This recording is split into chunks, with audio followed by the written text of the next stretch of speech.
Napilitan si Principal Zhang Quan na ilabas ang kanyang ipinustang premyo, habang mabigat ang loob na iniaabot ang legendary SS-class Red Flame Spirit Fruit. Iniabot niya ito kay Vice Principal Ling Shuang, na napansing ang mahalagang prutas na ito ay nagbibigay ng pambihirang pagkakataon para mag-trigger ng isang malawakang evolution sa mga Fire-type ability user. Habang pinapanood ang nagaganap na transaksyon, tahimik na pinagpawisan si Shu Ping, na napagtatantong umiiyak sa loob ang principal ng Jin Cheng. Samantala, napuna niya na ang Thunder God Finger ni Xu Jingming ay isang nakatatakot na banta na dapat nilang paghandaan. Gayunpaman, nakahanap siya ng kapanatagan sa katotohanang pinaburan sila ng kapalaran sa huling slot ng laban, na nagbibigay sa Jing University ng pinakamataas na advantage sa intelligence at scouting. Habang sa panig naman ng Magic City Squad, sobrang ganado si Coach Yang Zhenchen, na ipinangako sa team na kung dudurugin nila ang Jing University bukas, personal niyang dodoblihin ang kanilang mga credit reward. Sakto habang nagdiriwang ang team para sa ipinangakong malaking payout, biglang lumitaw si Vice Principal Ling Shuang at hinayla si Xu Jingming sa isang tabi. Inabutan niya ito ng isang grade 6 na Gui 1 Peel, isang labis na kinasasabikang S-Class Cultivation Resource. Ipinaliwanag ni Ling Shuang na nanalo siya sa kanyang dambuhalang bet laban sa Jin Cheng University, at ang S-Class Peel na ito ang kanyang karapat-dapat na bahagi sa mga napanalunan. Mapagpasalamat itong tinanggap ni Xu Jingming, habang namamangha sa kung paano magsugal ang mga Tier 8 Grandmaster gamit ang mga S-Class resource na tila babarya lang. Habang pinapanood ang kanilang captain na nakakuha ng isang S-Class resource ng ganoon na lang, inggit na inggit sina Yao Fang, Shandong Ling, at Kung Shi. Nakakita ng magandang pagkakataon, casual na hiniling ni Xu Jingming kay Ling Shuang na isama rin siya sa mga susunod na pusta, at idinagdag na ayos na sa kanya ang isang simpleng S-Class resource bilang taya. Agad na nabaliw si Yao Fang, gulat na ang kanilang captain ay may lakas ng loob na hilingin sa isang Tier 8 legend na magsilbing personal niyang buki. Sa labis na gulat ng lahat, ngumiti lang si Ling Shuang at sumang-ayon, na nag-iwan kay Yao Fang na tuluyang natulala sa nakababaliw na katapangan ng kanilang captain. Kinahapunan, lumipat ang individual tournament sa high stakes na ikalawang round ng top 8 bracket. Umapak sa field si Sonjai ng Suong University, para lang marinig ang pag-anunsyo ng announcer na ang kanyang kalaban ay walang iba kundi ang absolute favorite ng torneo, ang Thunder Emperor mismo. Pinagpapawisan ng malapot, na-realize ni Sonjai na nakuha niya ang pinakamalalang worst-case scenario. Gayunpaman, tumanggi siyang hayaang maparalisa siya ng takot, kaya binunot niya ang kanyang espada at nanumpa na haharapin niya ang monster ng tapatan sa pagkakataong ito. Habang pinapanood ang kanyang kalaban na nagpapakita ng determinasyon, medyo nabilib si Xu Jingming sa raw fighting spirit ng lalaki, at umaasang mapapanatili nito ang parehong enerhiya kapag nagsimula na ang totoong labanan. Pam-attack sa 0 ang countdown, at agad na nagsimula ang laban habang tini-trigger ni Xu Jingming ang kanyang gintong lightning transformation at sumugod pasulong na parang isang meteor. Dahil sa gulat sa nakatatakot na bilis, nagpanik si Sonjai at agad na pinaga niya ang kanyang A-Class Enhancement ability, na nag-transform sa kanya bilang isang mabangis at dambuhalang saber-toothed giant tiger upang makaligtas sa unang dagsa ng atake. Nagpakawala ng isang ligaw na angle, ang nagbagong anyong si Sonjai ay sumugod upang harangan ang mabilis na papalapit na kalaban. Itinuon niya ang lahat ng kanyang lakas sa kanyang espada, at nagpakawala ng isang umuungal na Tiger Explosive Slash ng direkta kay Xu Jingming. Ngunit ngumiti lang si Xu Jingming, na walang kahirap-hirap na sinalag ang dambuhala at nagbabagang atake ng tapatan gamit ang kanyang spear, na nag-trigger ng isang marahas na clash ng purong lakas. Sa pagtatagpo ng kanilang mga sandata, ang tindi ng pressure ng impact ay nagpayanig sa buong arena. Gayunpaman, ang raw at pisikal na puwersa sa likod ng depensa ni Xu Jingming ay sadyang masyadong abnormal, na agad na nagbaluktot sa mabigat na broadsword ni Sonjai.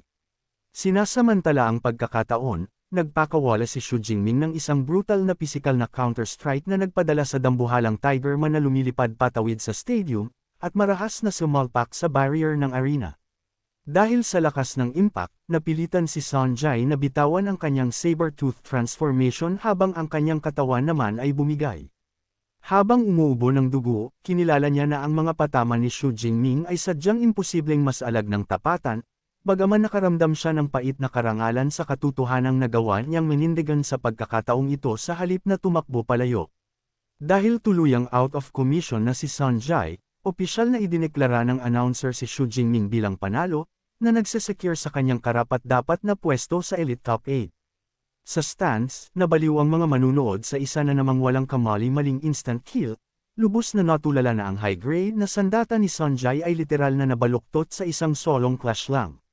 Nang hindi nag-aaksaya ng oras, binuhat ng announcer ang hype ng crowd para sa ikatlong round, at tinawag sa stage si Yao Fang ng Magic City at ang powerhouse captain ng Jing University na si Wang Qi.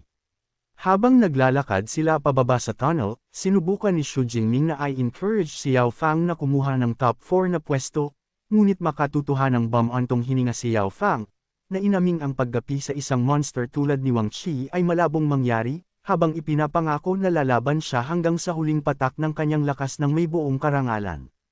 Umapak ang dalawang fighter sa battlefield sa gitna ng nakabibinging hiyawan ng mga manunood. Doon, ang isang napakakumpiyansang si Wang Qi ay napangisi kay Yao Fang, sa pag-aakalang sa wakas ay nakahanap na siya ng dissenting warm-up opponent. Sa mismong pagsisimula ng laban, agad na pinaganya ni Wang Qi ang kanyang earth-based physical transformation, sabay sigaw ng isang direktang provocation kay Xu Jingming na hindi lang ito ang tanging nakapag-master ng mga elite body forging skill. Interesado naman si Xu Jingming na makitang gumagamit ang kanyang karibal ng isang physical transformation path na sobrang katulad ng sa kanya. Ipinamalas agad ni Wang Qi ang kanyang nag-uumapo na lakas sa simula pa lang ng bakbakan, kung saan nagpakawala siya ng isang mapaminsalang absolute earth sandstorm na bumalot sa buong arena sa loob ng isang nakasasakal na vortex ng umiikot na alabok. Desperadong nagmanyobra si Yao Fang sa paligid ng field, habang ginagawa ang kanyang makakaya para mag-navigate at iwasan ang nakabubulag na bagyo. Gayunpaman, ang usok ng sandstorm ay naging perpektong setup. Bago pa man makuha ni Yao Fang ang kanyang balanse, biglang sumulpat si Wang Qi sa mismong harapan niya mula sa makapal na alabok. Nagpakawala si Wang Qi ng isang brutal na earth-shattering thick earth slash, na nag-iwan sa isang tarantang si Yao Fang na walang natitirang oras para umilag. Kaya naman, wala siyang nagawa kundi ay summon ang kanyang ultimate cold ice barrier para saluhin ang mabigat na patama. Ang naging clash ay kataklismo, nagbunga ito ng isang dambuhalang pagsabog ng lupa at yelo na nagpira-piraso sa defensive shield ni Yao Fang sa 1,000,000 piraso. Nang mapawi ang alabok, si Yao Fang ay naiwang nakaluhod sa sahig sa kanyang pagkatalo, at opisyal na idineklara ng announcer si Wang Qi ng Jing University bilang panalo. Muling nag-erupt sa hiyawan ng buong stadium habang ang mga Miren ay namamangha sa kung gaano kadaling dinurog ni Wang Qi ang isang top-tier na kalaban. Dito ay napansin ng lahat na ang torneo ngayong taon ay nagluwal ng dalawang mapanganib at magkatulad na monster, ang Stone Lord na si Wang Qi, at ang Thunder Emperor ng Magic City na si Xu Jingming. Habang nakangisi sa kanyang tagumpay, tumingin ng diretso si Wang Qi sa balkonahe kung saan nanunood si Xu Jingming at malakas na ipinagmalaki ang kanyang sariling effortless instant kill.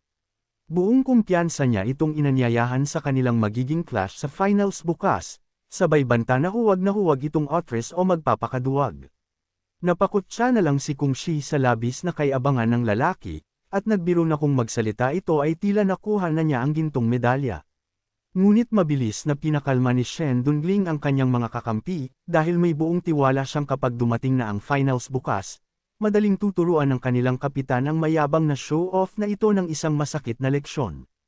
Pagkalipas ng 1 oras, natapos na rin ang mga nakapapagod na placement match, at opisyal nang idineklara ng announcer ang natitirang top 4 semifinalists. Xu Jingming, Magic City. Kung Shi, Magic City. Wang Qi, Jing University. Zhu Taiji, Jing University. Kinabukasan, isang punong-puno at umuungal na stadium ang sabik na naghihintay sa pagsisimula ng pinakahihintay na individual semifinals. Habang naglalakad sa mga pasilyo, laking gulat ni Guan at Shen Dongling sa dami ng mga sikat at malalaking personalidad na nasa guest list. Napansin ni Guan na ang mga high-rankang government official ay nakaupo na sa kanilang mga pwesto, habang ipinunto naman ni Shen Dongling na maging ang deputy commander ng Legendary Military Legion ay nagpakita rin. Dahil dito, Sumang-ayon ang dalawa na ang kalibre ng mga VIP ngayong taon ay sadyang walang katulad sa kasaysayan. Proud na hula ni Shen Dongling na ang lahat ng mga legendary big shot na ito ay nagpunta lang para personal na masaksihan ang kakaibang SS rank power ng kanilang star captain. Ngunit bago pa man sila makarating sa stage, napansin niya na isang tunay na dambuhalang figure ang kapapasok lang sa mga VIP suite. Pinaliligiran ng mga elite security guard, isang napaka-impluential at nakatutunaw gandang babae ang dahan-daang pumasok, na agad na umakit sa atensyon ng lahat ng mga high-profile na bisita sa buong paligid.